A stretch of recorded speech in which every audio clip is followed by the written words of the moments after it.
Que personne ne veut se lancer. Non, on n'a pas commencé. On attendait que tu arrives, en fait. Monsieur le Président, Madame, Messieurs, merci d'avoir accepté donc cette audition qui est en fait le lancement de la mission que nous avons lancée au sein de la délégation collectivité, qui est donc l'évaluation de la carte régionale ou de la fusion des régions. En fait, l'objectif était bien sûr d'évaluer par rapport aux objectifs qui avaient été fixés en T, voir s'ils ont été respectés. Le délai de recul nous paraissait assez suffisant pour faire une première évaluation. Et donc, il nous semblait logique de commencer par Région de France pour lancer la mission. Sachant que nous avons adressé des questionnaires aux présidents de région, aux présidentes de région évidemment, mais aussi aux présidents de conseils départementaux, également aux maires de grandes villes et notamment de villes ex-préfectures de région, et puis aux préfectures également. Voilà, moi ce que je vous propose, si mes deux collègues sont d'accord, ils veulent peut-être dire un mot introductif, c'est qu'on vous donne tout de suite la parole afin que vous exprimiez en tant que président de Région de France. Vous avez la double casquette, sachant qu'on a reçu déjà quelques questionnaires, notamment de région, notamment le vôtre, tout à fait. Et que les résultats sont pour le moins hétérogènes, on va dire les choses comme ça.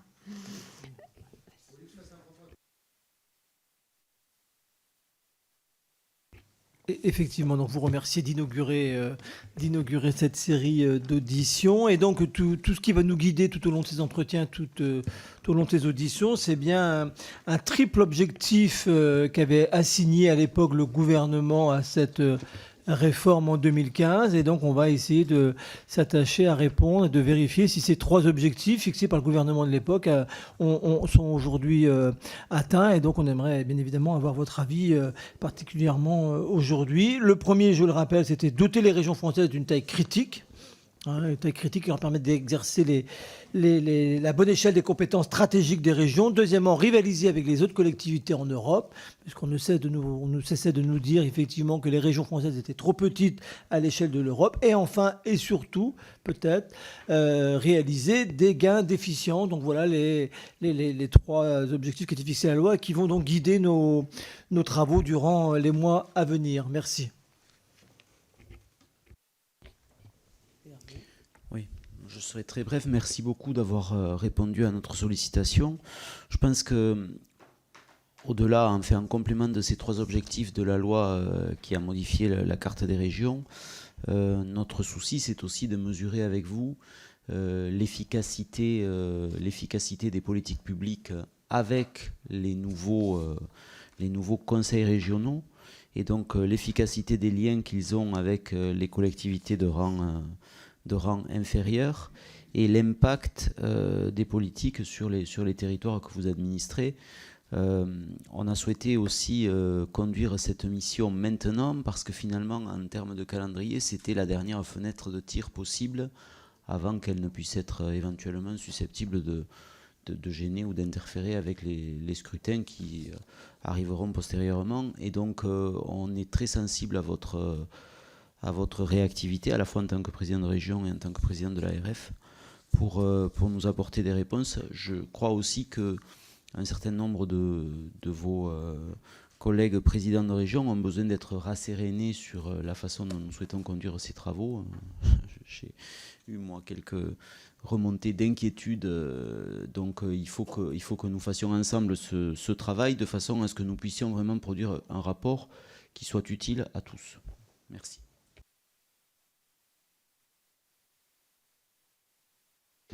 Bien, mesdames et messieurs, pour être assez bref, plutôt pour qu'il puisse y avoir un échange, peut-être plus qu'un long propos introductif, je vais reprendre les trois thèmes en sachant que taille critique et Europe, c'est à peu près, on est un peu sur le même sujet, quoi, si je puis dire. Je vais commencer simplement par le témoignage de l'ambassadeur d'Allemagne la semaine dernière, il y a 15 jours ou 3 semaines maintenant,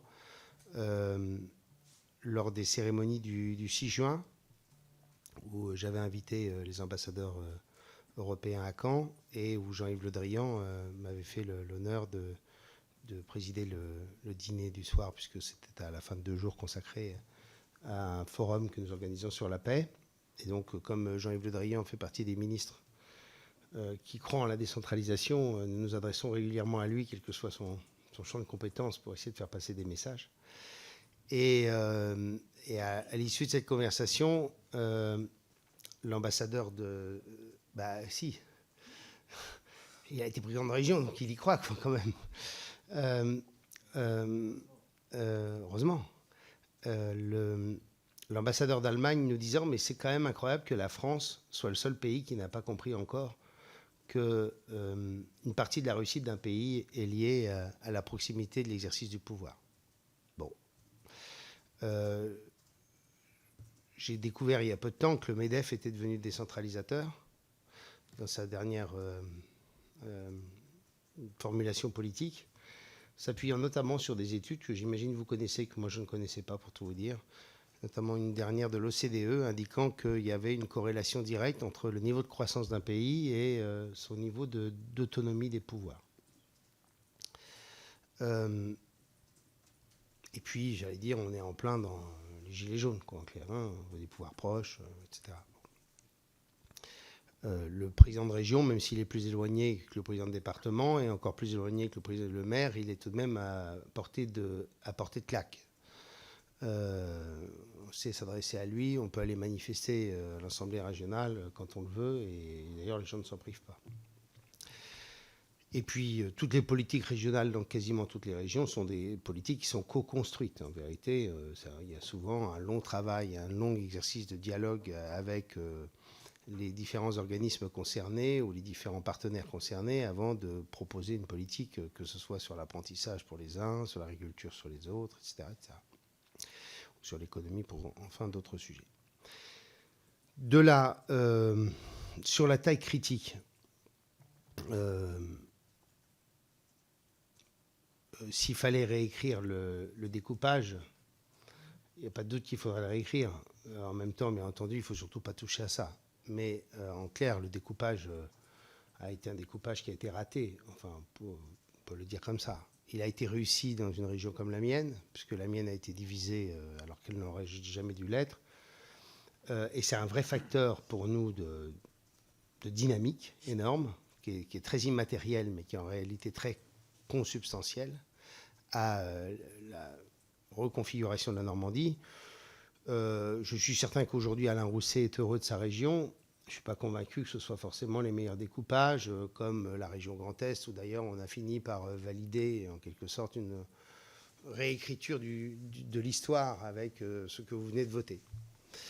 Donc bien entendu, il ne faut pas toucher à ça. On a fait un tel exercice et un tel effort, que ce soit l'État ou que ce soit les régions. Je regrette d'ailleurs, j'en profite pour vous le dire, que les académies ne se soient pas mises au diapason des régions, puisque le gouvernement a décidé de renoncer à la constitution d'académies à l'échelle régionale, sauf la Normandie, et tant mieux. Mais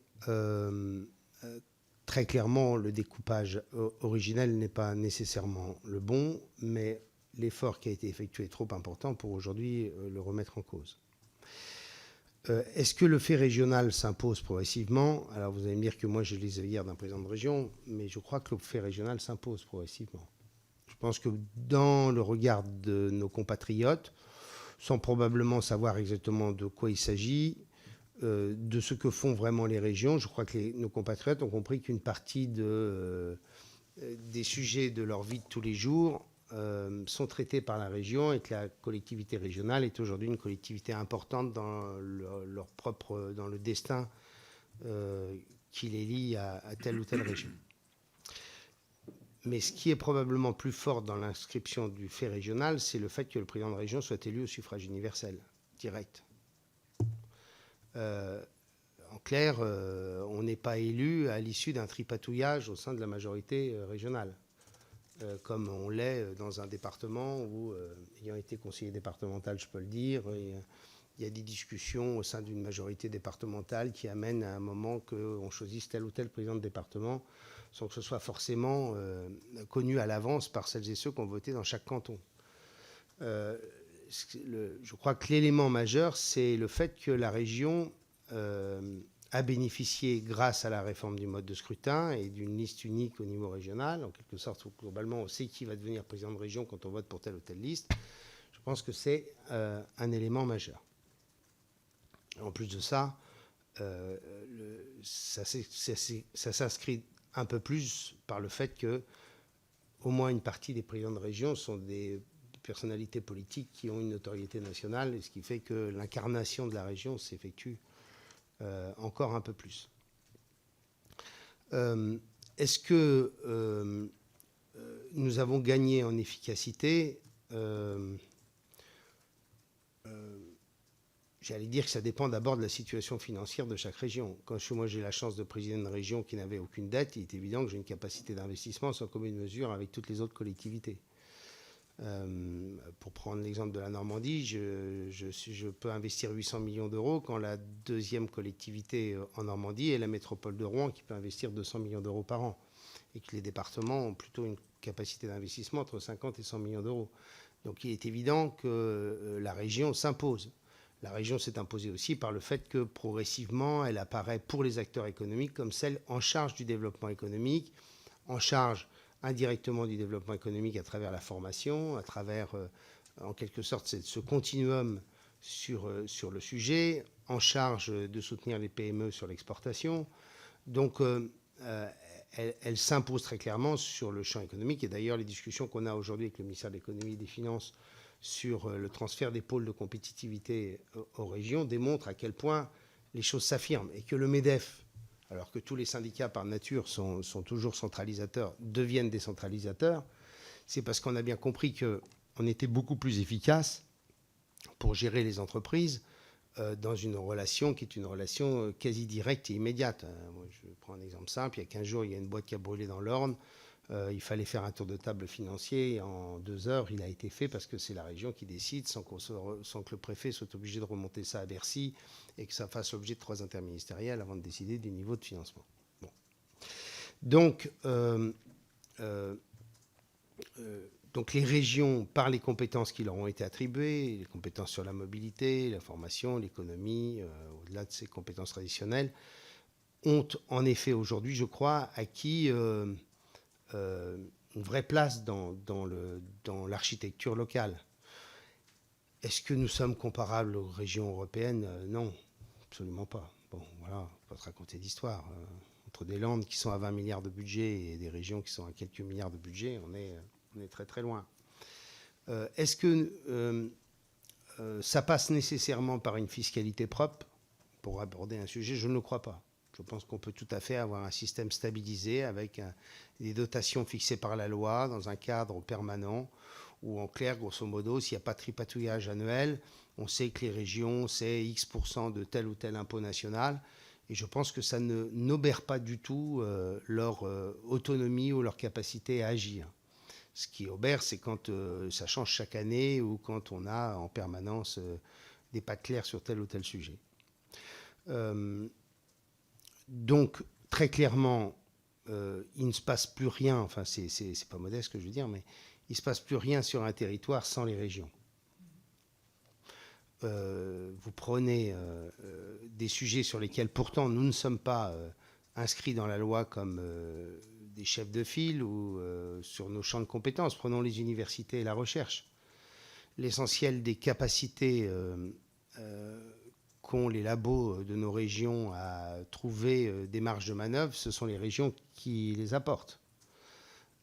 Quand il s'agit de valoriser la recherche, l'essentiel des fonds proviennent des régions. Quand il s'agit de porter ou de soutenir les sociétés d'accélération de transfert, les fameuses SAT, les régions y sont. Et si vous prenez à peu près tous les spectres de la vie, sortis bien sûr des champs régaliens où l'État doit demeurer, il n'y a pas de choses qui se font sans nous, quoi, pratiquement, aujourd'hui. Bon. Pour autant, il est évident qu'on a deux sujets majeurs, on a déjà eu l'occasion de les évoquer. Le premier, c'est d'arrêter d'être au milieu du gué sur un certain nombre de compétences entre l'État et les collectivités. Ce n'est pas propre aux régions, j'allais dire c'est même presque moins propre aux régions qu'à d'autres collectivités, je pense notamment aux départements. Mais je pense que l'exercice auquel on doit se livrer dans le cadre de la vague 3 de la décentralisation, c'est un exercice de clarification. Ça impose simplement une chose, c'est que l'État, je ne parle pas simplement de cette majorité, ce n'est pas le sujet, c'est que l'État ait confiance dans les collectivités. Le problème, c'est un problème de confiance d'abord. C'est qu'en fait, la technostructure continue à penser que les élus sont des abrutis teintés de démagogie et d'incapacité. C'est ça le sujet. Bon, voilà. Et je fais partie de cette technocratie à l'origine, donc je peux d'autant plus en parler. Et donc, c'est ça le débat. Je veux dire, le débat qu'on a eu avec le gouvernement, qu'on a perdu sur le deuxième pilier de la PAC, c'est le combat de la technocratie du ministère de l'Agriculture qui ne supporte pas l'idée que le deuxième pilier de la PAC puisse être géré par des collectivités locales. C'est aussi simple que ça. Et donc on va se retrouver dans un schéma absurde, mais vraiment absurde, où les aides sur FACIC vont être gérées par l'État et les aides à l'investissement vont être gérées par les collectivités.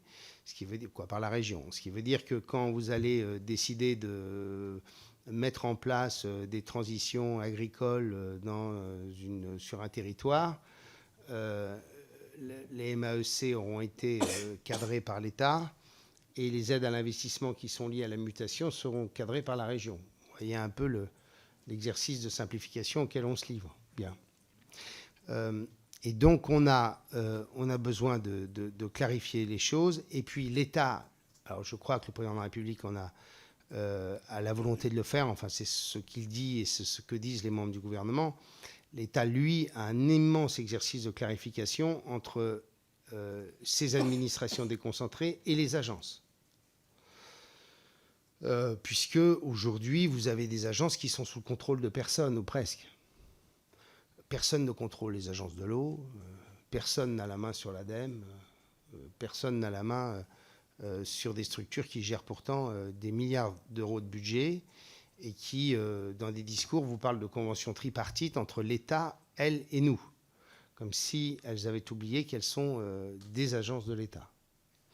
Et donc, moi, c'est pas facile comme sujet, parce que derrière ça, il y a des bastions, mais je crois qu'il y a pour le gouvernement une vraie question, c'est de se réapproprier des politiques qui aujourd'hui lui échappent parce qu'elles ont acquis une espèce d'autonomie liée au développement infini des agences.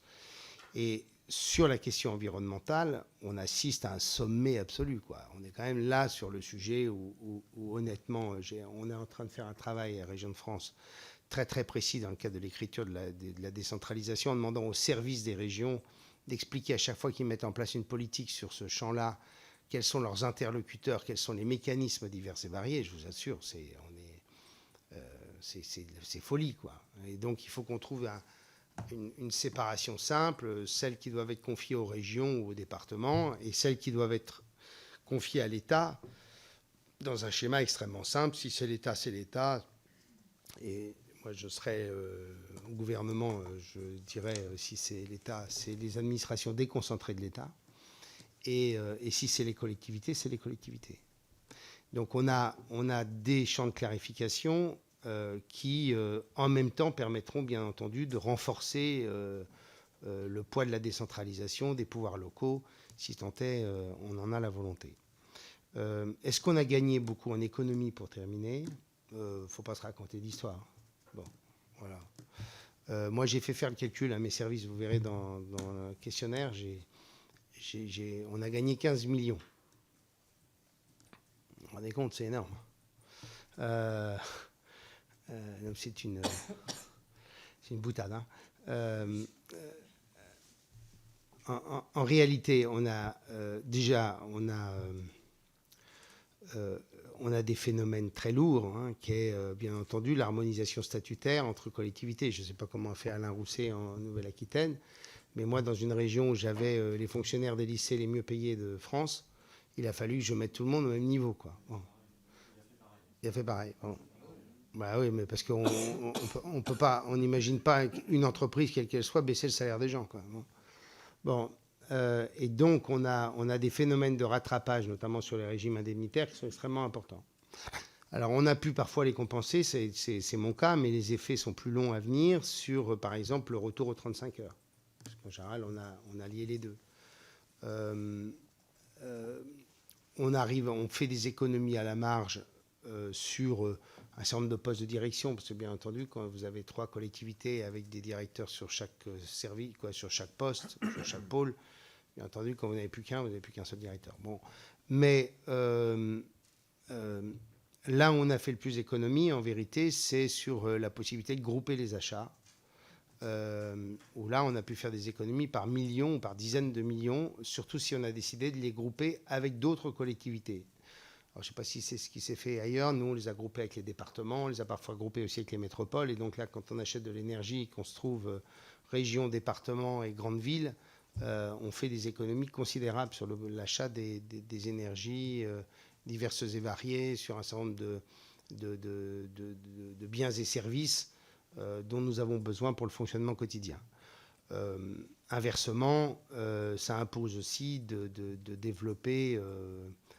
j'allais dire, le télétravail, la téléconférence, la visioconférence, faire en sorte que les intercommunalités soient dotées de tout cela, parce que sinon on a des bilans carbone absolument abominables, quoi, et puis on perd un temps fou.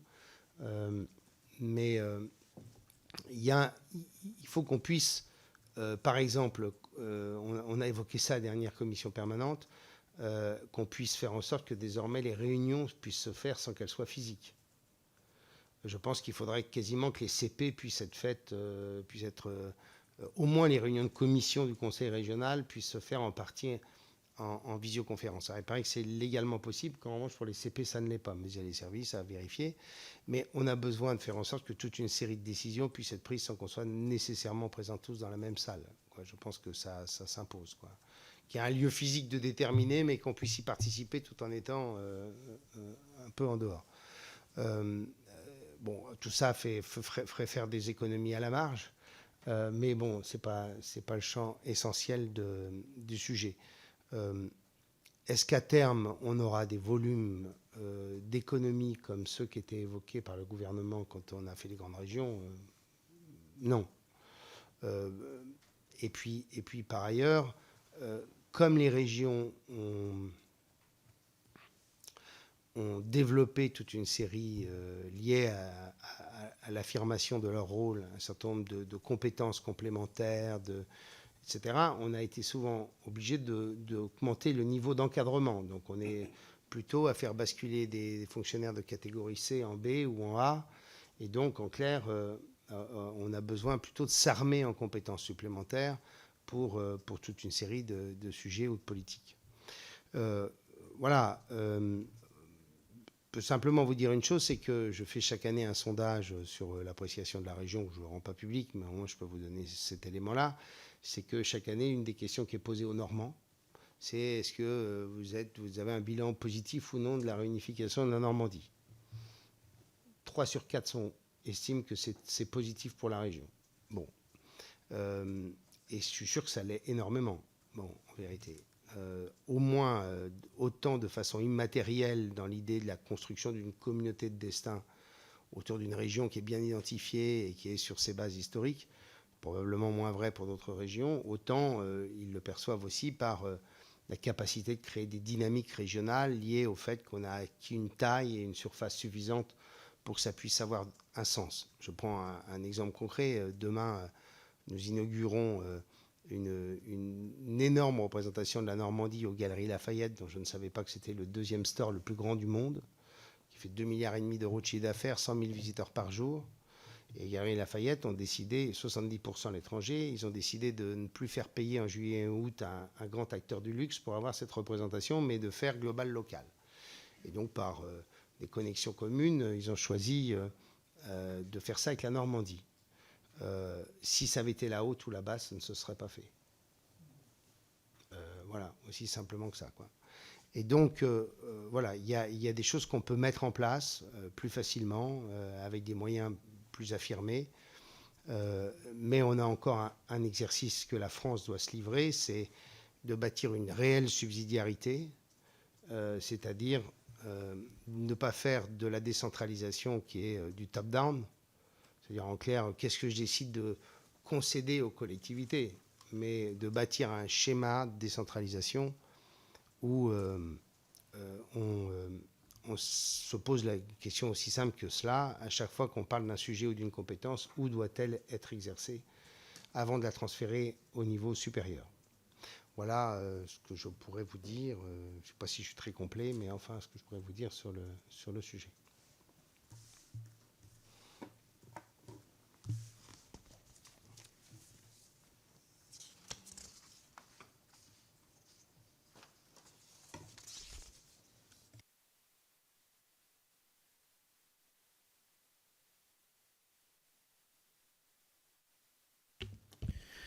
Bien, merci beaucoup pour ces propos francs et directs.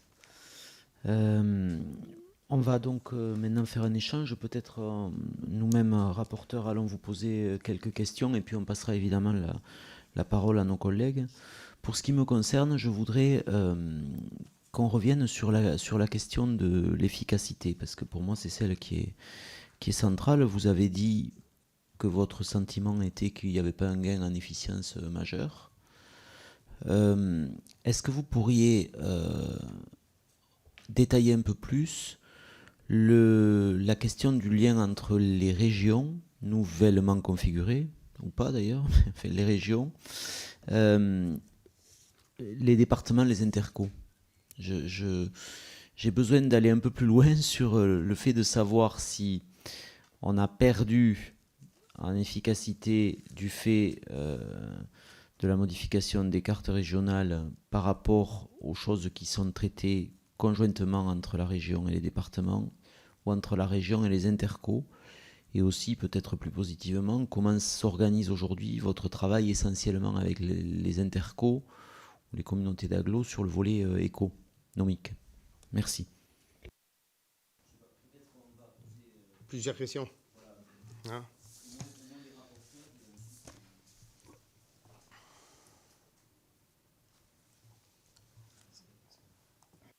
Ça s'allume pas, ouais. Merci, Monsieur le Président.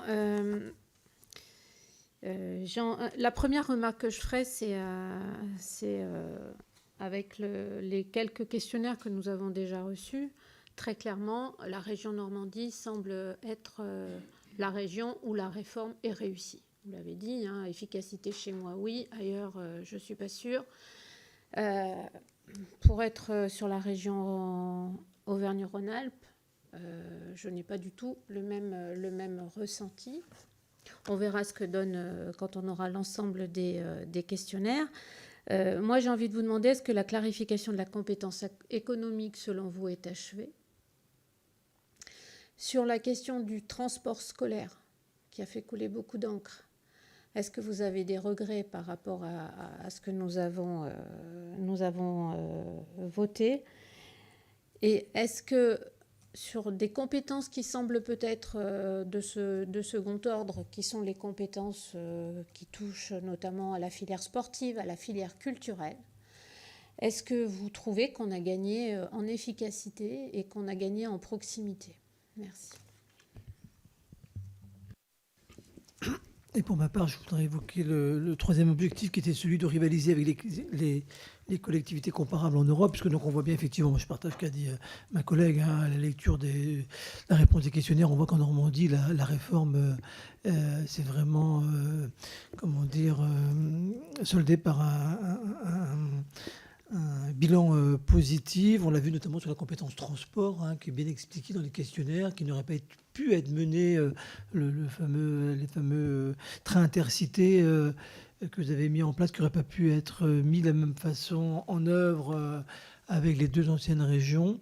Donc on voit effectivement que c'est plutôt positif sur les économies, mais sur l'aspect donc international, sur le côté rivalité avec les collectivités comparables en Europe, est-ce que vos relations avec l'institution Europe a changé ? Est-ce que le regard sur vous par eux a évolué, ou des relations avec des relations internationales que vous pouvez mener avec d'autres pays européens ? Est-ce que ça a évolué ? Merci.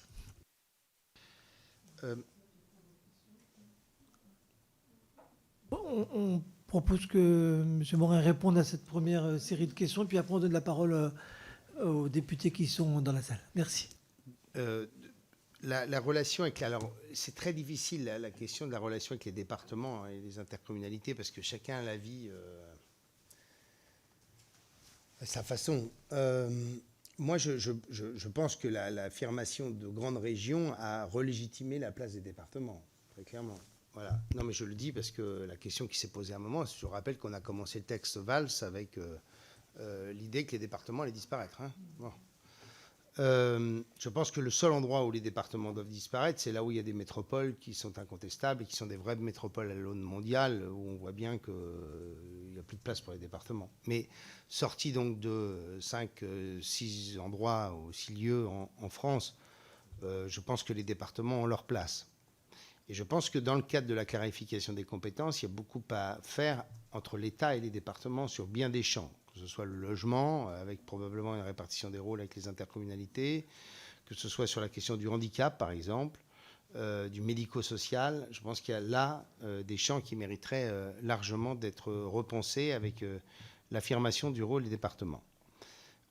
C'est vrai que les départements vivent mal ou ont mal vécu la fin de leurs attributions, même si elles étaient peu significatives sur la question économique. Et que là, honnêtement, on a souvent vu ressurgir des structures en charge d'aménagement, etc., dont on pouvait se poser la question de leur légitimité. Est-ce que les commissions, comment elles appellent ces commissions CTAP. Pour tout vous dire, j'en ai même pas retenu le nom. Je ne suis pas convaincu que cette organisation-là fonctionne. Voilà. Je pense qu'elles sont plus formelles que réelles et qu'au bout du compte, personne n'a... Enfin, je crois qu'il y a peu de régions qui ont su les animer comme il fallait pour en faire des réels lieux de codécision. Il y a des choses plus pragmatiques qui se sont montées. Je pense par exemple en Normandie, on a créé, pardon, c'est un peu pompeux, mais un G6 des 5 départements et de la région. C'est d'ailleurs Sébastien Lecornu qui en a été à l'origine. Et donc où on a su arbitrer sur des compétences où on est croisé, type la culture, le sport, ou l'agriculture, parce que les départements ont voulu conserver quelques champs sur ces sujets-là. On a su trouver, je crois, des règles assez simples et qui, à mon avis, peuvent être différentes d'ailleurs d'une région à l'autre sans que ça pose le moindre problème.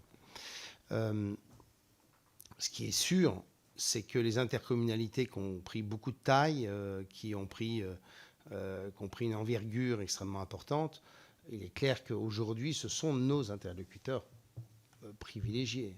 Pour nous, compte tenu de notre champ de compétences à nous, je suis en train de construire une politique d'orientation compte tenu de la loi.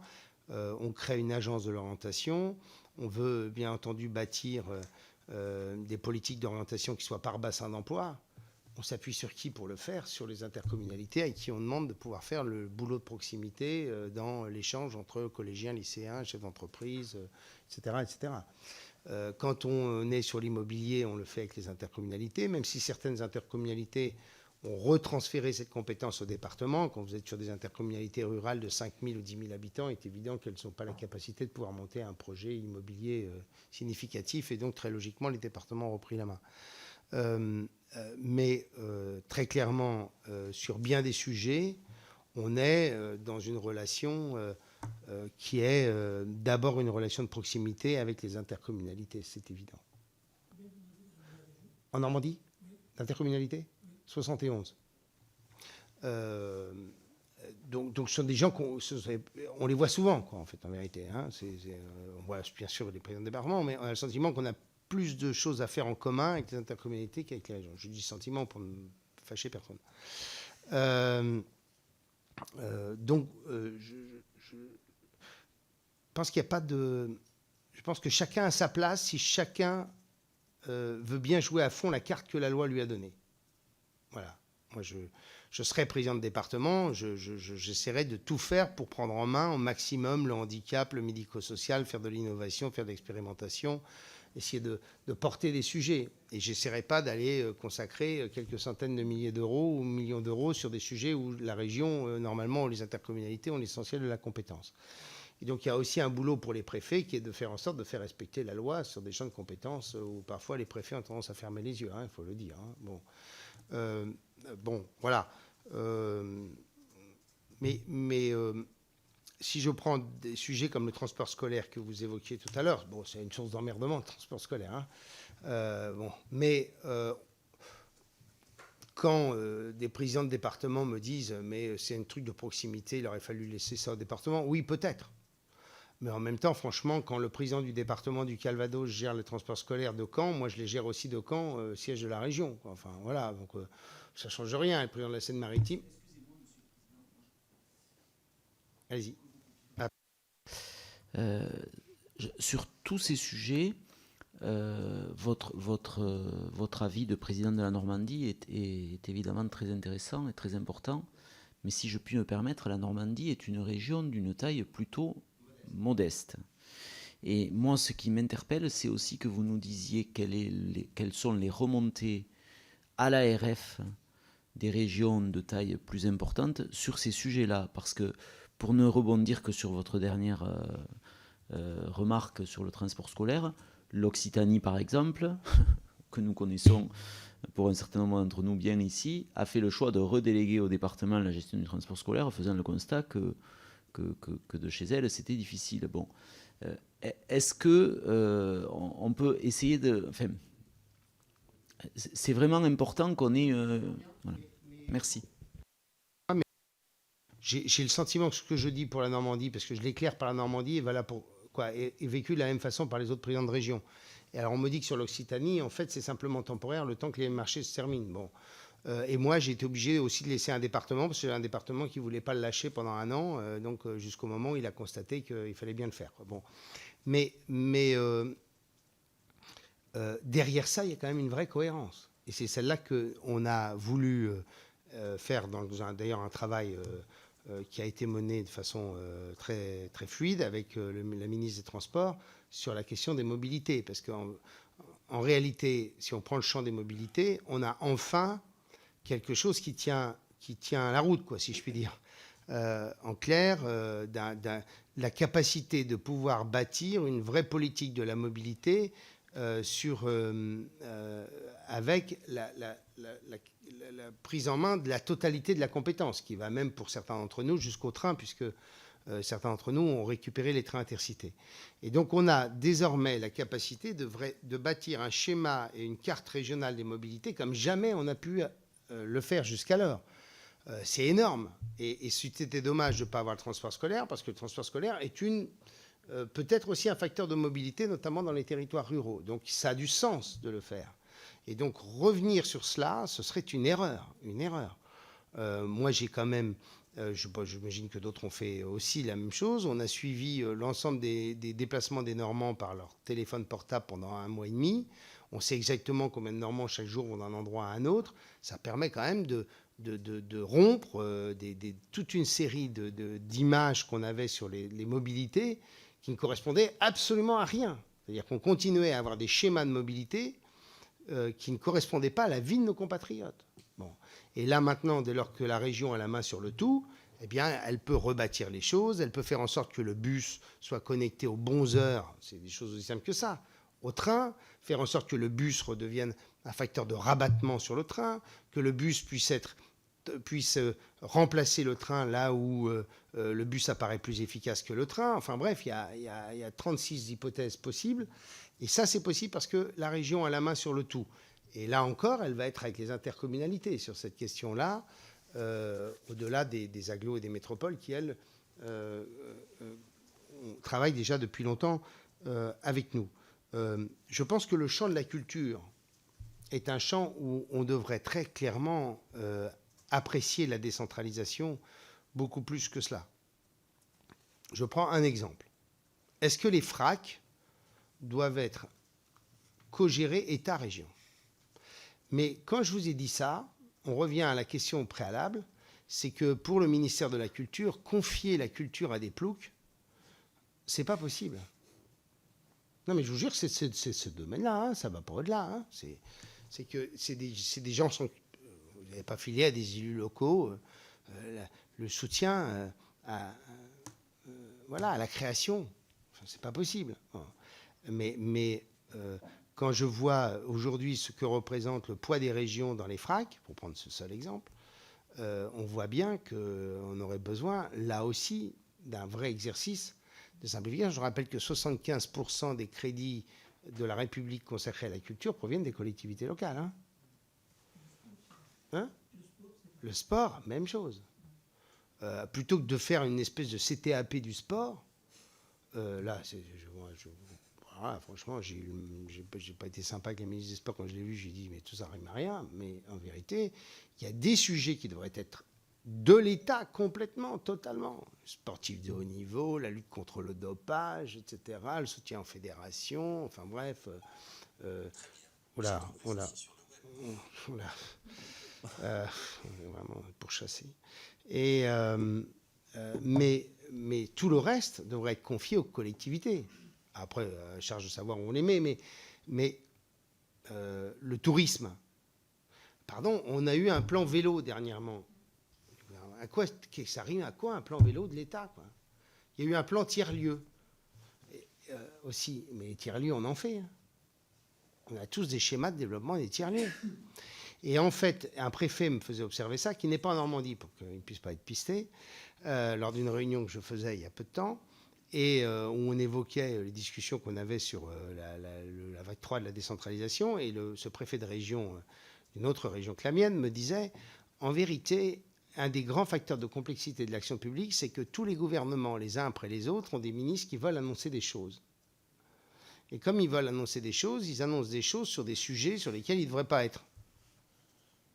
C'est plus facile d'annoncer un plan vélo, c'est vrai, où on va annoncer 100 ou 200 millions d'euros, ce qui ne représente rien à l'échelle de la République française, qui, en vérité, s'il y a les 200 millions pour cela, il devrait être depuis belle lurette dans les collectivités, au niveau des départements, pour développer le vélo, quoi. Enfin, bon. Et donc, il y a des sujets sur lesquels tourisme, culture, sport, où il y a, parce qu'on, bon voilà, où on a, mais là il y a des freins culturels, notamment sur la culture, il y a des freins alors là qui sont gigantesques. Il faut voir. Quand on prend l'économie, il y a les pôles de compétitivité qui doivent être transférés aux régions. Ça, j'espère que ça sera fait l'année prochaine. L'aide aux entreprises en difficulté, il faut distinguer les grands groupes qui doivent rester dans les mains d'une relation avec l'État et les PME, mais c'est déjà le cas de facto. De facto, quand une entreprise va mal, si c'est une PME ou une ETI, il n'y a que la région qui peut intervenir et qui a les moyens pour intervenir. Après, il y a sur l'économie de 3 bricoles complémentaires, qui est une meilleure articulation entre les stratégies nationales sur un certain nombre de sujets et les régions. Par exemple, quand sur l'évolution de l'automobile, il y a des problématiques diverses et variées, comme celui de l'Airbus de la batterie ou choses de genre, bon, voilà, où on a des choses à construire. Il est évident que là, il faut qu'il y ait une discussion entre les régions et l'État. Mais j'allais dire, c'est pas... Enfin, avec le ministre actuel, on y arrive, quoi. Bon, voilà. Après, ça dépend beaucoup des hommes et des femmes qui sont forcément... Bon. Donc l'économie, c'est probablement pas le sujet sur lequel il y a encore des efforts considérables à effectuer. Il faut que l'économie, le caractère, ce qui est régalien, le régalien économique, c'est l'État.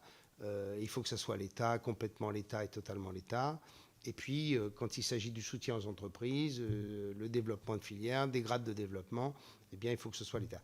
Et donc, si je me suis peut-être mal fait comprendre sur l'efficience, je pense qu'on a on a fait peu d'économies. En vérité, on n'en a pas fait. En vérité, on a quand même gagné beaucoup en efficience en termes de capacité d'investissement, de porter des projets lourds. Alors, vous allez me reprocher de citer la Normandie, mais si je peux financer seul aujourd'hui la Chatière, qui est la connexion entre le fleuve et la mer à l'estuaire de la Seine au Havre, projet d'investissement que l'État promet depuis l'an 2000, c'est-à-dire 19 ans sans que ça n'ait vu le jour, et que j'ai fini par dire je vais tout payer. C'est parce que je suis sur une région qui désormais a un volume budgétaire suffisamment important pour pouvoir porter des investissements extrêmement lourds et significatifs. Quand je rapatrie la totalité de la filière équine, de la formation, des laboratoires, des centres de recherche, de toutes les écoles vétérinaires en Normandie, parce que la Normandie est la terre du cheval, et que je dois porter un campus équin de 40 millions d'euros, je peux le porter parce que désormais j'ai une région qui a la taille suffisante. Donc on a, grâce à ça, la capacité de porter des politiques beaucoup plus structurantes et systémiques. Parce qu'on a des volumes budgétaires nettement plus significatifs.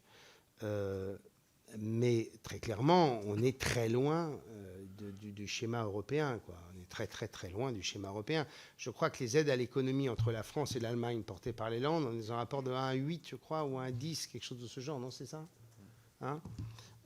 Bon. Dernier point sur les institutions européennes, les relations internationales. Ce qui a été bien fait, c'est ce qu'on a fait avec Jean-Yves Le Drian sur l'exportation. Ça, c'est très bien, on est tous très contents. Où Jean-Yves Le Drian a affirmé le rôle des régions comme la patronne du soutien des PME à l'export, avec l'appui de Business France pour la constitution du réseau et l'expertise. C'est parfait. C'est exactement le bon schéma, où entre l'État et les régions, on a su trouver les bons éléments. Sur les institutions européennes, je pense qu'on a beaucoup à gagner encore dans notre capacité à appréhender toutes les politiques européennes qui peuvent être menées. Il suffit d'aller, vous êtes, j'imagine, allé déjà à Bruxelles, il suffit de voir le palais du Land de Bavière à côté de la Commission européenne, quand nous avons en général quelques bureaux de quelques mètres carrés avec quelques collaborateurs. Oui. On l'a augmenté et surtout, on a mis en place un système où on a fait appel à tous ceux qui pouvaient bénéficier de programmes européens. Et donc, on a créé une task force normande où chacun a apporté au pot les agglos, les machins, etc., les grands acteurs économiques. Merci. Dans la salle, ben vas-y, commence. Merci, merci Monsieur le Président pour cette présentation franchement claire et franche. Je partage avec vous le fait que les compétences régaliennes des régions telles que le développement économique, la formation, le transport, eh bien, font d'elles des acteurs désormais incontournables dans le cadre du développement de nos territoires. Et je dois dire qu'en Bourgogne-Franche-Comté, il est vrai que le mariage a été difficile, l'accouchement aussi, mais il me semble que les choses sont en train de se stabiliser et qu'effectivement, il est nécessaire de travailler ensemble. Je rappelle, nous, en Bourgogne, y compris la Franche-Comté, nous étions en sandwich entre deux très grandes régions, à savoir Rhône-Alpes, Île-de-France, une région aussi riche, l'Alsace, et puis l'attractivité aussi de la Suisse qui, effectivement, captait une partie de notre jeunesse. Donc, c'est aussi nécessaire de savoir travailler collectivement. En parlant de décentralisation, de transfert de compétences, les régions ont acquis de nouvelles compétences, notamment la gestion des fonds européens.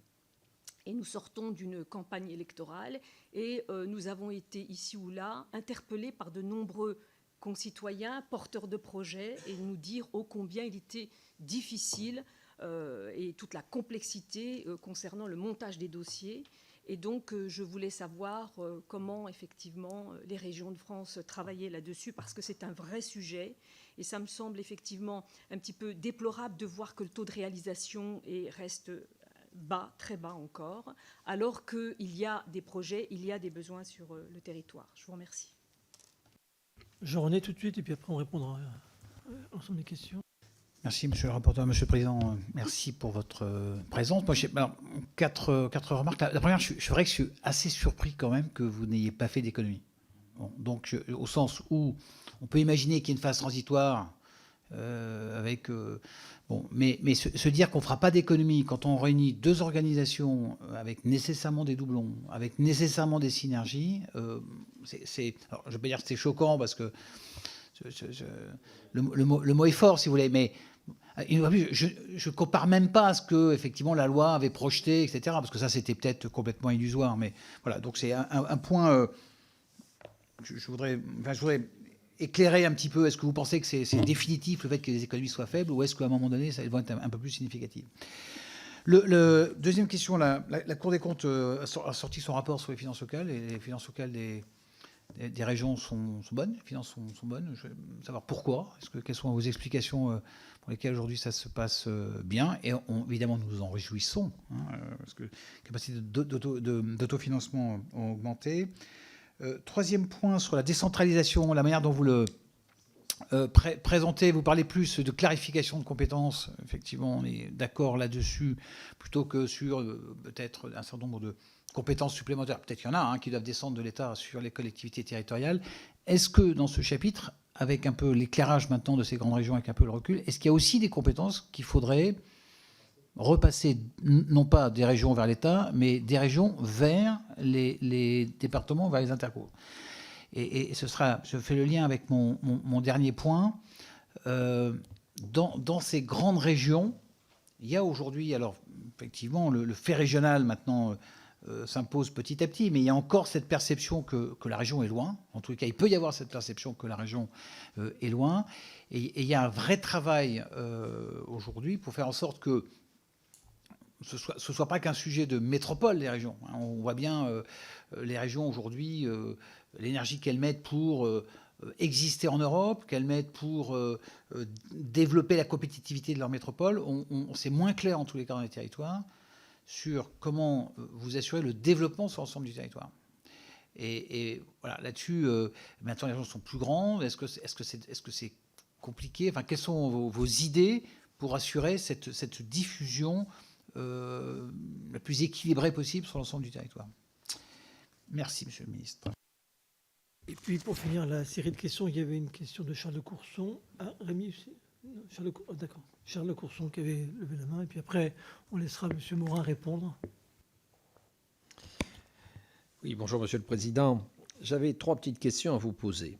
On est en train de voter un texte pour créer la CEA, c'est-à-dire la fusion des départements, la communauté européenne d'Alsace, c'est-à-dire l'année de la fusion des 2 départements, Bas-Rhin et Haut-Rhin, à qui, à défaut de donner explicitement une compétence économique, il y a un dispositif dans lequel les régions, les départements, l'Europole de Strasbourg vont se mettre tous ensemble pour gérer cette compétence. Alors, qu'est-ce que vous en pensez et est-ce que c'est un modèle qu'il faut généraliser? Je pose cette question parce que, bien entendu, à peine le texte était déposé, que plusieurs départements du Grand Est ont dit « et nous, et nous, et nous ». Et que le Grand Est a dû faire la même chose sur les 8 autres départements. Voilà, c'est-à-dire de rentrer dans des associations dans lesquelles sont les départements, le département en général, la région, voire un certain nombre de collectivités d'intercommunalité, parfois toutes les collectivités du département. Donc comment est-ce que vous voyez les choses? Deuxième question, est-ce que vous êtes content d'avoir perdu la quasi-totalité de votre autonomie fiscale? Je suis désolé, mais je suis arrivé un peu en retard. Et en particulier, est-ce que vous ne pensez pas que l'absence de lien entre ceux qui vous ont élus et la fiscalité, alors on va vous juger sur quoi?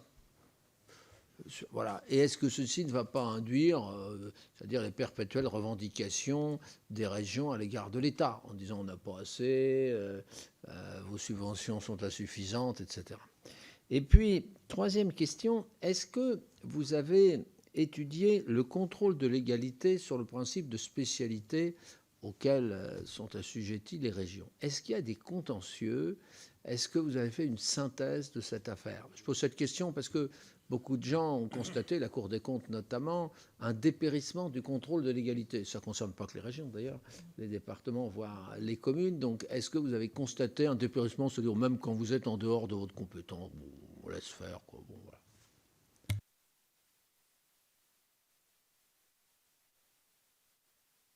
Bien, les fonds européens, j'ai évoqué tout à l'heure la question du 2e pilier de la PAC, où je regrette la décision de l'État qui est celle que j'évoquais tout à l'heure, que je trouve vraiment regrettable, qui est en plus contraire aux engagements qu'a pris le président de la République. Enfin bon, c'est comme ça. Sur le FSE, on avait demandé une simplification là aussi, où on aurait pu aussi devenir complètement autorité de gestion. Là aussi, rien n'a progressé. Bon, je vous le dis. Sur Leader, alors sur la complexité, oui, mais la complexité, la Commission européenne à chaque fois nous fait remarquer qu'une partie de la complexité, c'est nous qui l'avons générée, hein, nous Français. Hein. Tout ce que je sais, c'est que c'est un schéma absolument cauchemardesque. Je me suis mis, moi, derrière l'écran d'une collaboratrice gérant les fonds européens, parce que je voulais voir par moi-même. Et honnêtement, c'est quand même un truc il faut compter plusieurs jours pour faire soit l'instruction, soit le paiement d'un dossier de subvention à 3 000 €. On a 72 écrans sur un crédit, et ce qui fait qu'au 67e écran, si vous ne rentrez pas dans une des cases du 67e écran, que vous êtes dans un truc, vous retournez au premier écran et vous recommencez à zéro, quoi. Enfin, c'est le truc. Et j'ai donné dernièrement un commissaire européen, en allant à Bruxelles, un dossier, puisque tout ça doit être gardé aussi papier, un dossier complet pour une subvention de quelques milliers d'euros. Il y avait quand même 900 pages. Bon, alors la Commission nous dit qu'ils vont considérablement simplifier dans cette prochaine mandature. Acceptons-en l'augure, mais une partie de la complexité, nous l'avons générée. Le seul fait que nous ayons, pour le dossier agricole, par exemple, une instruction effectuée par les DDTM qui n'avaient plus les moyens, qui fait qu'on est obligé d'embaucher des collaborateurs pour pouvoir faire le boulot, puis des politiques déterminées en partie par les régions, et pas complètement, et ensuite un paiement par l'ASP qui a eu un système qui a complètement dysfonctionné. D'où le fait qu'on a eu 3 ans de retard pour payer, notamment les agriculteurs sur les MAEC, c'est quand même la France qui a fait ça. C'est personne d'autre, c'est pas l'Europe, quoi.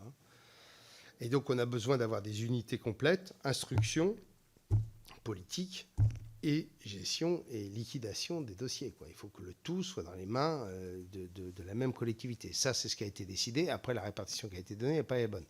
En revanche, là, on conteste complètement ce qu'a raconté le président de l'association, je ne sais pas quoi, là, des leaders, là. Ce qu'il raconte est faux.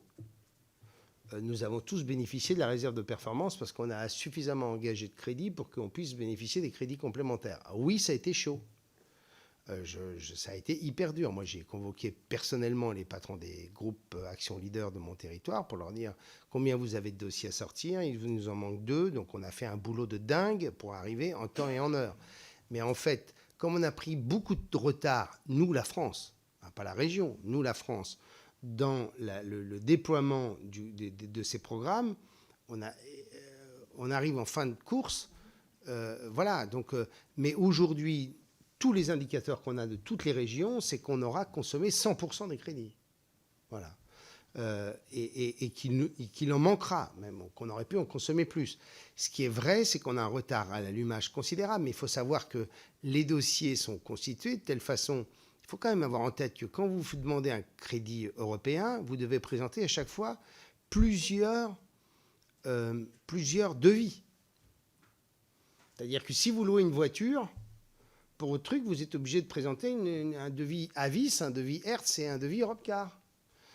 Et au moment du paiement, il y a beaucoup de crédits, par exemple, qui sont pour les universités, sur les crédits européens, labos, les centres de recherche, tous ces gens-là, ils n'ont pas les structures administratives pour gérer tout ça. Donc on a beaucoup de mal à récupérer des dossiers complets qu'on peut mettre en paiement. Mais s'il manque le ticket de métro du chercheur, c'est un sujet, quoi. Bon, voilà. Donc, mais on va au bout du compte arriver à consommer 100% des crédits. Ça, il n'y a aucun doute là-dessus. Et sur les crédits leaders, là, je prends toutes les régions. L'année dernière, on a été chaud de chez chaud. Cette année, on sait d'avance qu'on est sûr de passer déjà l'étape. Parce que comme on a beaucoup octroyé d'accords de financement, après, il faut que les associations et les structures engagent et dépensent. Et vous savez comme moi que les collectivités, parfois, entre le moment où on leur accorde la subvention et le moment où ils exécutent et le moment où on peut passer au paiement, il se passe souvent parfois beaucoup de temps. Mais cette affaire-là, elle est derrière nous. Et le procès qui a été effectué, en effet, sur les chiffres statiques, ne correspond pas du tout à la dynamique qui est en cours. Mais vraiment, hein, je ne dis pas ça en vous racontant du pipeau. Après, les 4 sujets, les économies. Oui, il y en aura. Je vous ai dit, il y aura des économies avec des effets retard.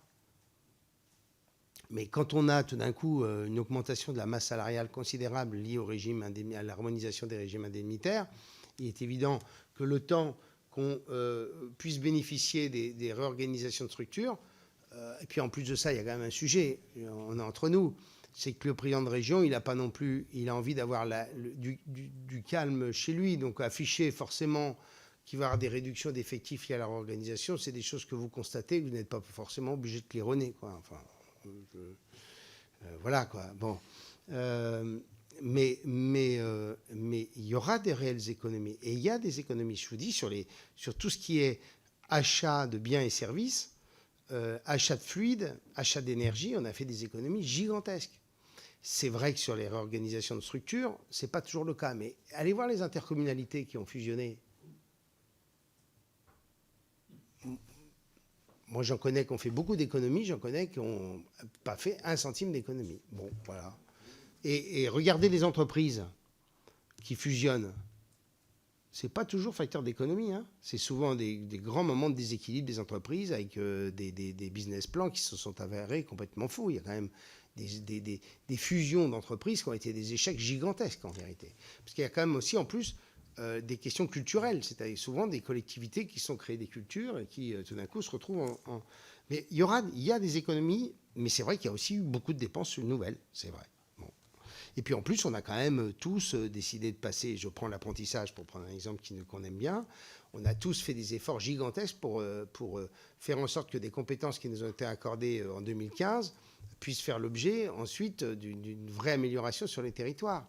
Donc tout ça nous a amené quand même aussi à des dépenses supplémentaires. Je rappelle que sur les dépenses de fonctionnement telles que nos compatriotes nous les entendent, parce que les régions, dans les dépenses de fonctionnement, vous avez l'aide à l'économie, vous avez toutes les dépenses de transfert qui sont des dépenses de fonctionnement.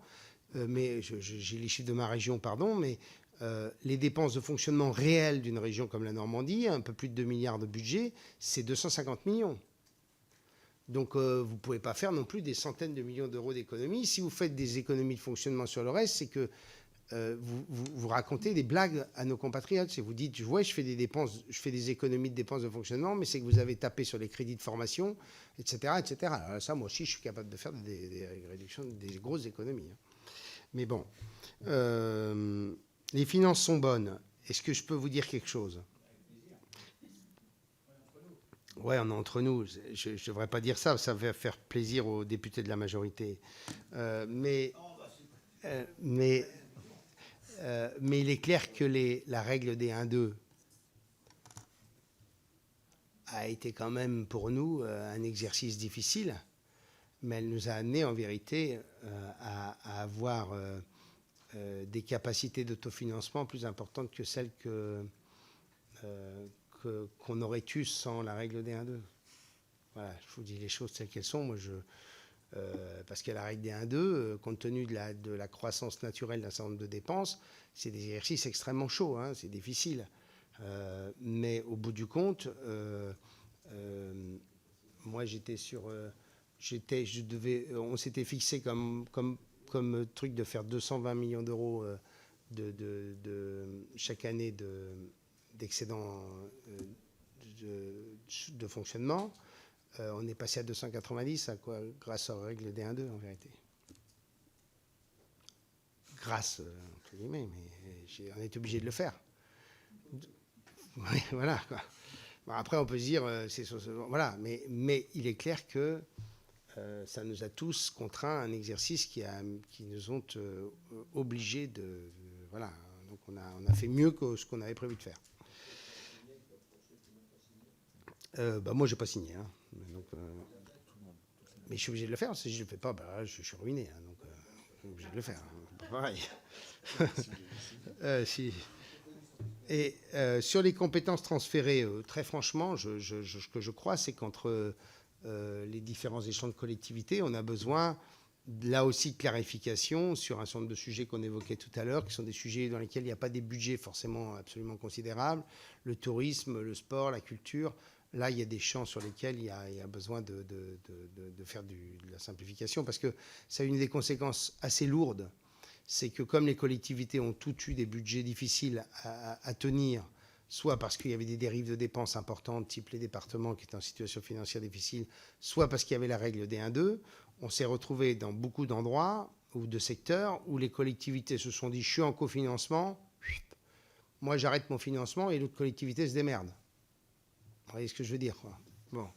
Alors, on a ça sur le champ de la culture, on a eu ce qu'il faut là sur le sujet, en se disant dès lors que c'est des gros équipements culturels, la région est le premier acteur. Donc nous on mettait un peu, ben on met plus. Bon.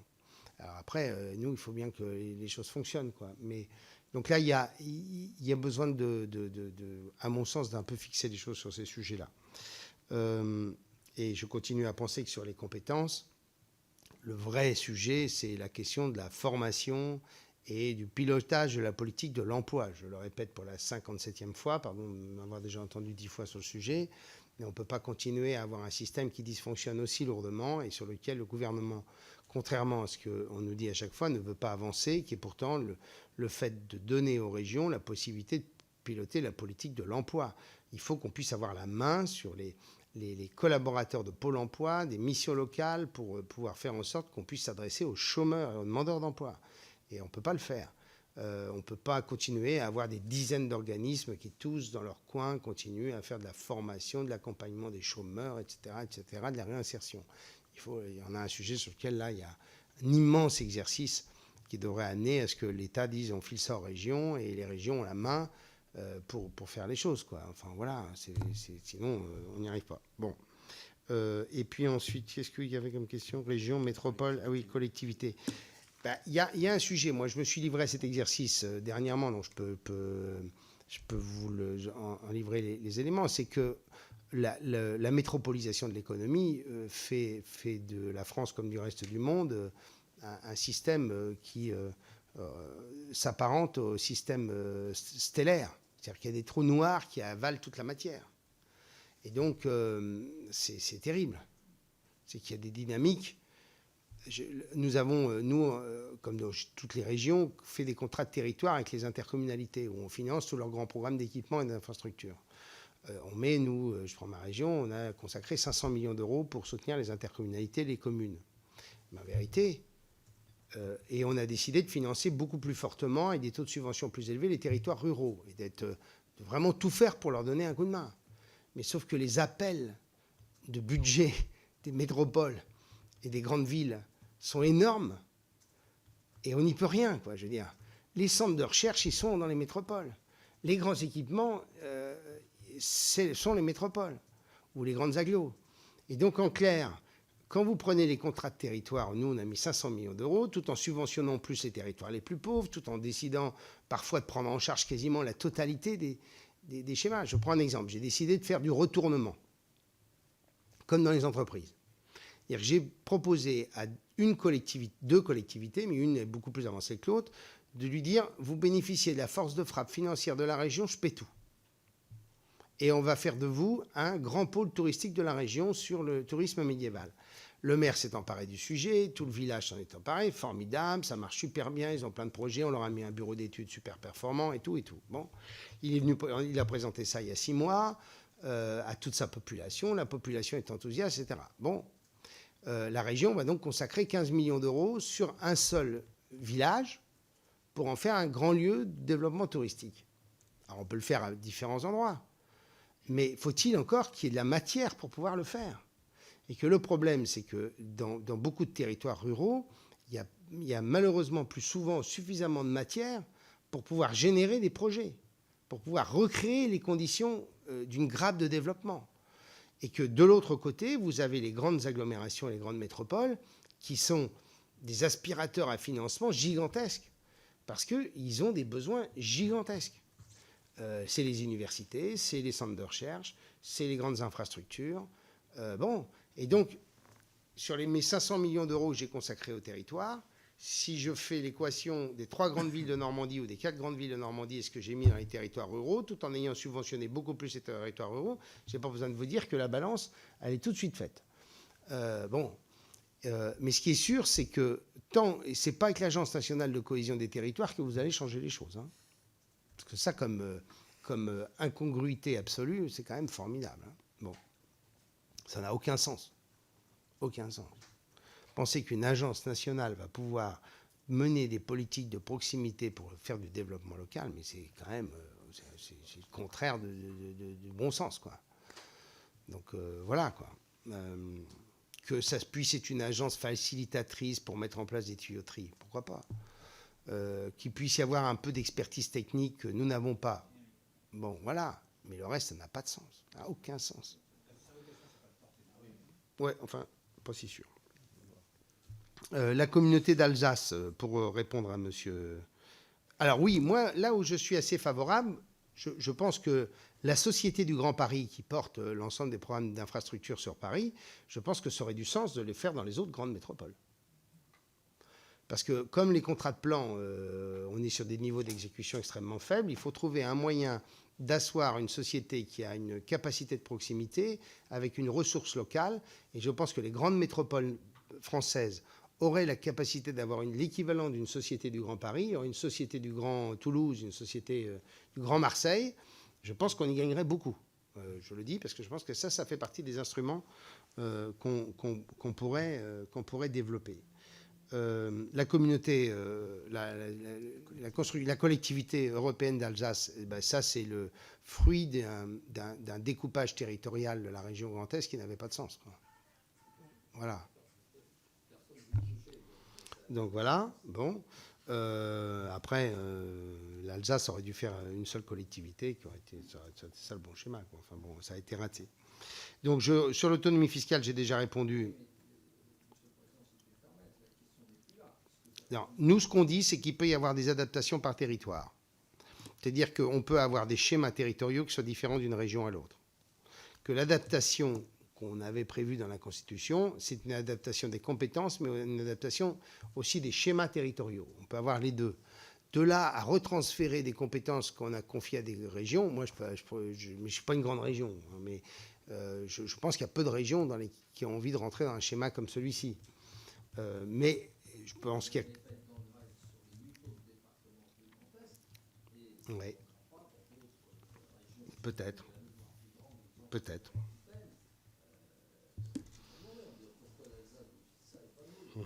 Peut-être. Le contrôle de légalité, on n'a pas d'exemple de difficultés particulières sur le contrôle de légalité. Ce que je disais, c'est que je ne suis pas certain que le contrôle de légalité soit toujours fait avec énormément de rigueur sur notamment la spécialisation des collectivités et leur champ de compétences respectifs. Je pense qu'il y a... Bon, mais bon, on est en France. Et puis l'autonomie fiscale, moi je considère que les régions n'ont pas besoin d'accéder à l'autonomie fiscale. Je pense qu'il faudrait un système de dotation qui soit fixé par la loi une bonne fois pour toutes, autant que les choses puissent être éternelles, mais enfin sur des temps longs, où on dit, voilà, il y a des crédits très clairement affectés, des parts d'impôts nationaux qui sont affectés, liés à vos compétences autant que possible. Moi, je pense que les régions n'ont pas besoin de rentrer dans ce schéma-là. Voilà. Mais c'est mon avis personnel qui est assez partagé d'ailleurs par les autres présidents de région. Bon, ils sont jugés sur ce qu'ils font. Moi, je suis jugé sur un truc, c'est que déjà, je suis jugé au moins sur le fait de savoir si mes indicateurs sont meilleurs que les indicateurs de la moyenne nationale. C'est déjà pas si mal, moi. Moi, je suis content. Non ? Bon, ouais, mais je quitte... Non, mais ça, bon... Moi, je pense que pour les régions, c'est pas le sujet principal.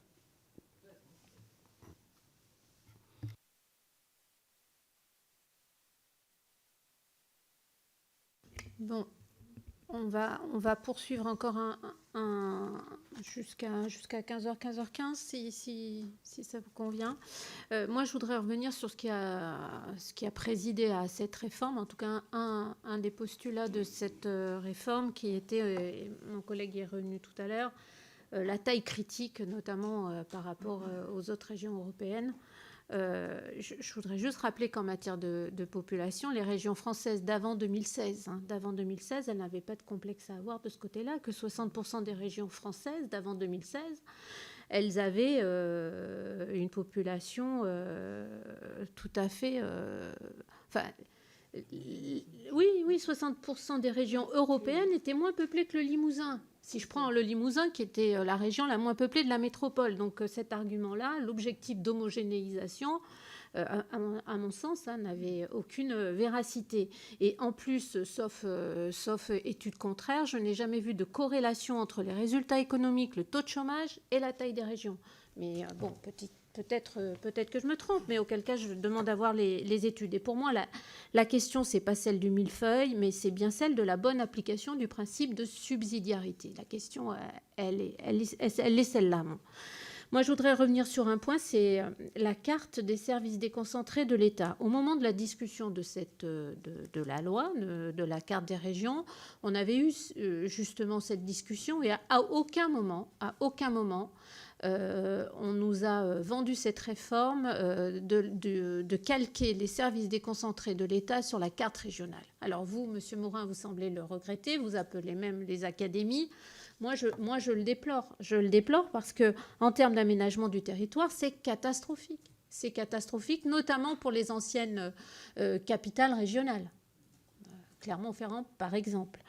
Vous avez évoqué les agences de l'État. Je suis totalement d'accord avec vous. Il faudrait que l'État reprenne la main sur les agences de l'État et notamment sur une agence que vous n'avez pas citée. Je voudrais avoir votre avis, les ARS. Compte tenu de ce qui nous remonte depuis quelques mois dans le cadre de nos différentes missions.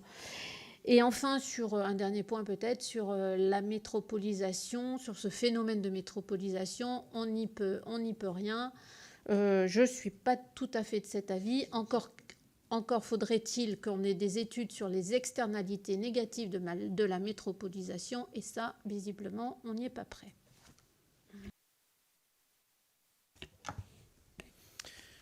J'ai juste deux questions complémentaires. Une qui d'ailleurs est assez liée à l'intervention de Christine Pires-Beaune sur l'alignement des stratégies des services publics déconcentrés sur les cartes régionales.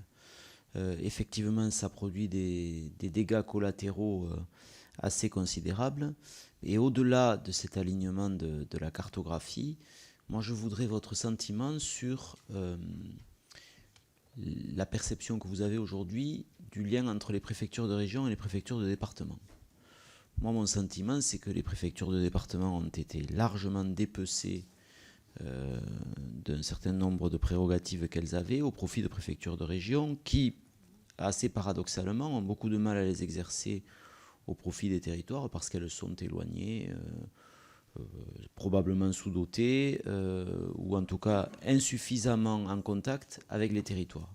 Et c'est un vrai problème aujourd'hui qui d'ailleurs n'est pas sans répercussion, je crois, sur l'appréciation qu'a le citoyen du conseil régional. Parce qu'il faut bien être lucide sur une chose, dans l'esprit des gens, c'est mélangé. Il n'y a pas de... et la deuxième question que j'avais, vous l'avez esquissé là, ce sujet, dans votre dernière intervention, c'est le sujet de l'emploi. Vous avez évoqué vos souhaits d'avoir davantage de pouvoir sur les services publics de l'emploi, en fait. Moi, ma question, elle est simple. Est-ce que les régions, aujourd'hui, seraient prêtes à exercer complètement la compétence sur l'emploi ? Vous en avez une grande partie. Je dois dire que, paradoxalement, pour l'instant, nul ne vous fait grief des taux de chômage ou nul ne vous fait crédit de la diminution du taux de chômage quand il y en a.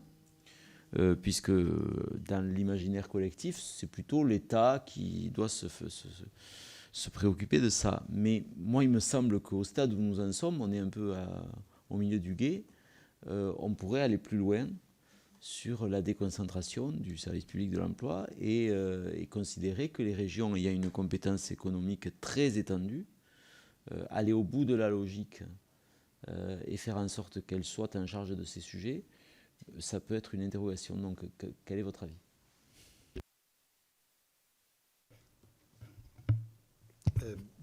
Sur la taille démographique, oui, en effet, je suis complètement d'accord avec vous. Hein.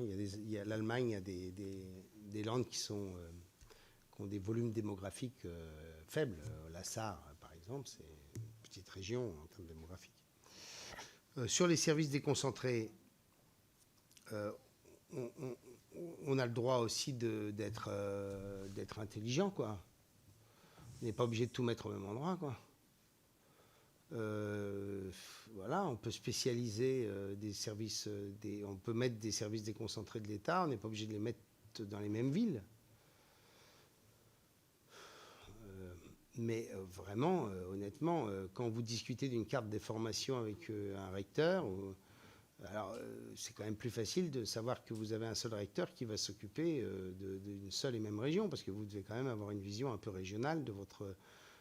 alors vous êtes dans des très grandes régions, vous, alors peut-être que ça change un peu votre prisme, mais au moins dans une bonne partie des régions françaises, peut-être à l'exception des 3 ou 4 les plus étendues, ça a du sens de pouvoir discuter avec un recteur unique sur des sujets qui hier étaient celui de l'apprentissage et demain encore celui notamment de la carte des formations dans les établissements, dans les lycées, et qui demain est aussi sur l'orientation.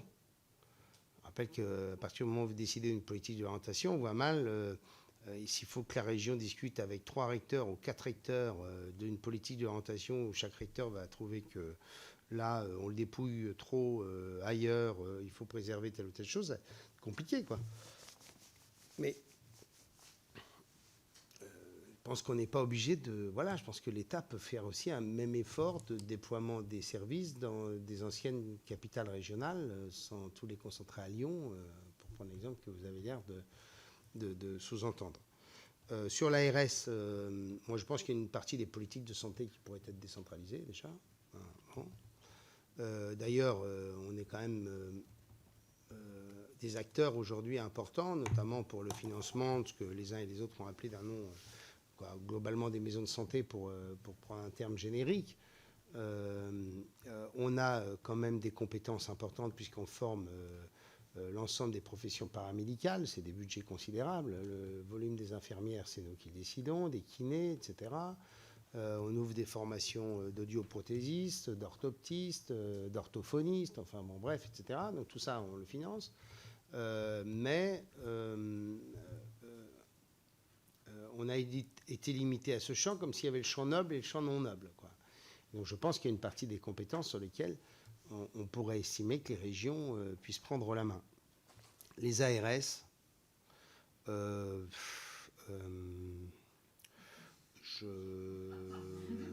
je pense que j'ai eu l'occasion d'en discuter avec Agnès Buzyn il n'y a pas très longtemps.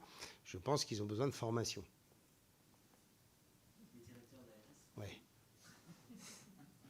Ils ont besoin d'être formés comme un préfet est formé à vivre avec des élus. C'est-à-dire que quand vous avez une ARS, quand même, ils ont des réflexes quand même, un peu plus. Quand vous...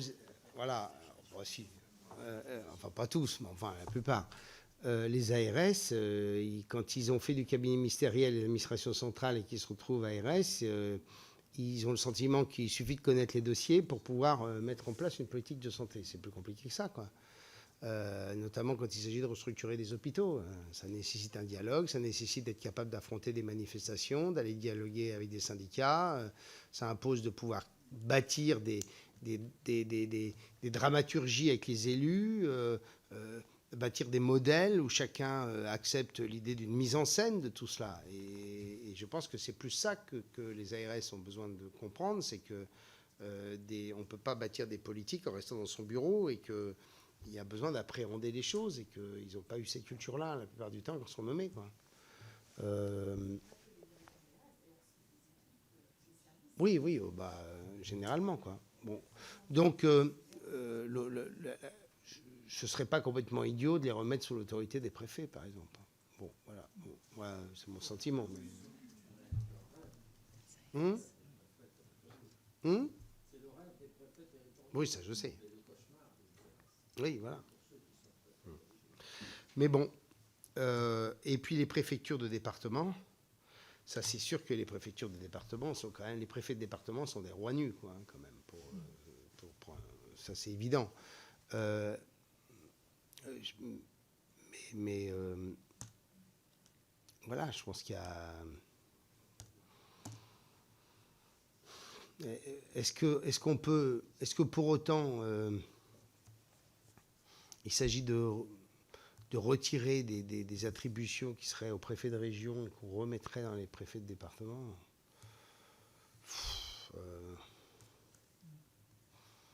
pas convaincu que ce soit forcément la bonne solution. Ce que je crois, c'est qu'il faut qu'il y ait des services déconcentrés de l'État qui, aujourd'hui, ont été totalement appauvris de compétences et de matières grises par les RGPP successives et appauvris par la constitution d'agences qui exercent au nom de l'État toute une série de compétences. Et que c'est plutôt là-dedans qu'il faut bâtir un nouveau schéma de recomposition des attributions des uns et des autres. Mais pas convaincu qu'il faille repasser au préfet de département des trucs qui sont aujourd'hui aux régions, sachant que tout de même, globalement, les préfectures ont perdu quand même énormément de champs de compétences progressivement. Il ne faut quand même pas... voilà, c'est ça le sujet, quoi. C'est que les collectivités ont aujourd'hui plus de matières grises et plus de compétences qu'il n'y en a dans les services déconcentrés de l'État.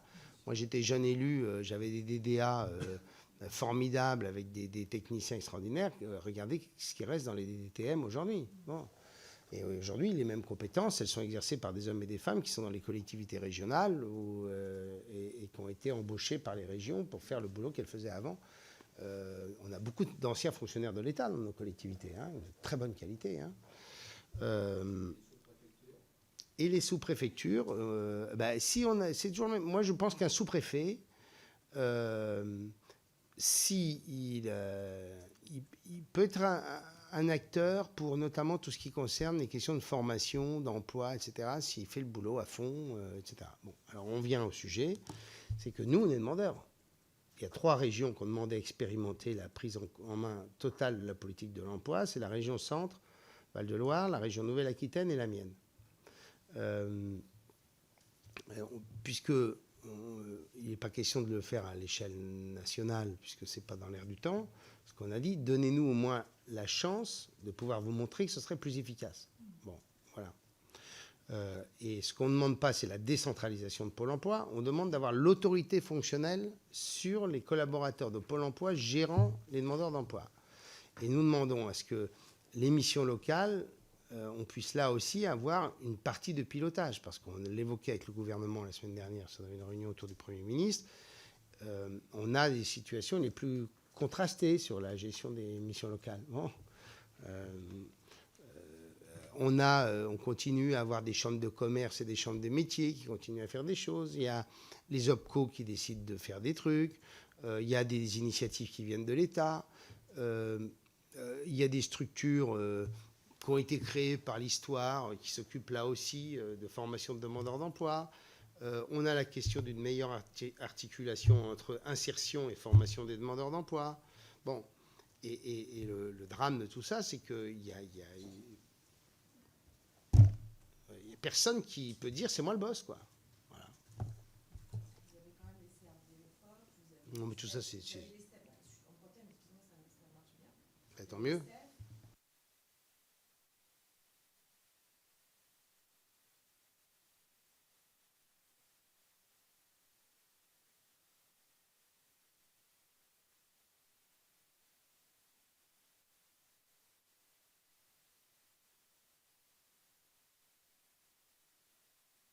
C'est vrai ?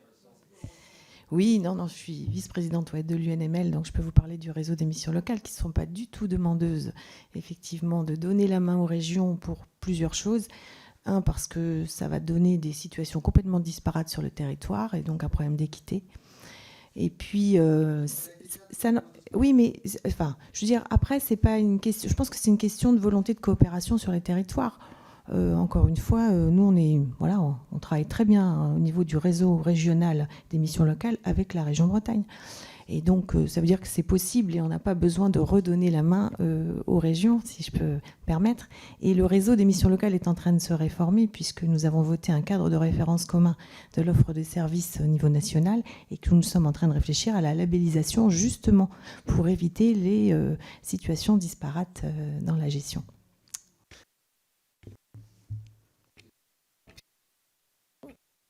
Voilà, eh bien, écoutez, Merci. En tous les cas, cher Hervé Morin, merci d'avoir, madame, merci d'être venu inaugurer aujourd'hui ce long cycle d'auditions. Nous démarrions donc aujourd'hui notre mission sur l'évaluation de la carte régionale de 2016. Prochaine audition demain matin, nous recevrons vos collègues de l'ADCF, les communautés de communes. Nous leur poserons sensiblement les mêmes questions. Plusieurs auditions d'ici la fin du mois de juillet, et ensuite à partir du mois de septembre nous allons entamer un long tour de France des régions, et nous irons c'est gentil, nous irons un peu partout pour rencontrer à la fois les collectivités mais aussi les administrations déconcentrées. Voilà, merci beaucoup. Merci.